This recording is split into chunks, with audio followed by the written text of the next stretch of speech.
Bali, welcome back na naman po tayo sa aking YouTube channel. Bali, part 2 tayo ngayon ng mismong, papakita ko lang sa inyo ito mismong paggagawa ng water storage natin. Yan, katubig. Yan sa taas na yan na yung mismong filtration. Tapos, yung sinala dyan sa taas ay babagsak dito. Tapos, hihigupin naman papasok dito. Yan sa dalawang multimedia FRP tank. Yan. Meron niya dyan filtration na dyan, mga katubig. Kaya gumagawa na siya ng forma. At papakita ko sa inyo sa sunod yung mismong video na finished product na nito. Yan, mga katubig. Bali, meron tayong dalawang nakaabang na FRP tank multimedia.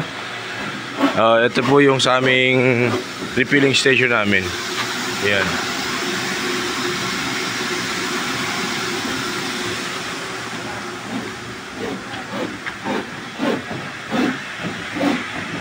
Yan, mga katubig.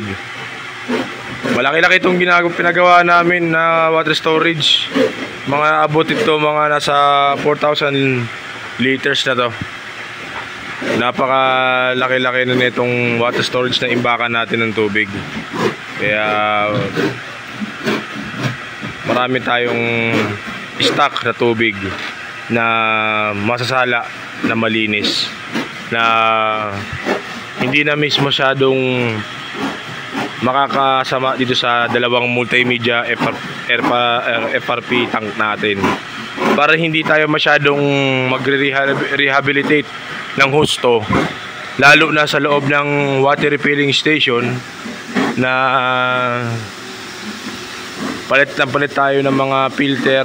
Yan, para hindi siya masyadong nabubugbog, para yung raw tank natin ay palaging malinis. Kasi minsan na-encounter nyo na may mga nakikita ako sa mga water refilling station, meron silang mga sebo-sebo na parang jelly na nakikita doon sa raw tank. Kadahilanan nga na nakakalagpas na yung mismong dumi o yung galing sa deep well, papasok dito mismo sa FRP tank na nakaabang at dumadali papunta doon sa may raw tank. Kaya minsan nakikita nyo meron doon mga parang jelly na nakikita nyo.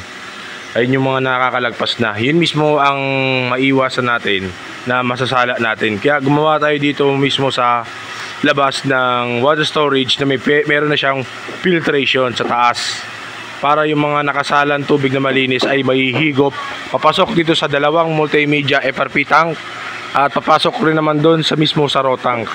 Kaya malinis yung tubig natin. Pinasiguro natin, mga katubig, para mas lalong maganda yung production natin ng tubig at tuloy-tuloy. Maliban po kasi doon, ang purpose ko talaga para magkaroon dito ng water storage, sa amin sa probinsya may masama ang kalamidad. Kaya dapat mayroon ako na nakaimbak na water storage dyan.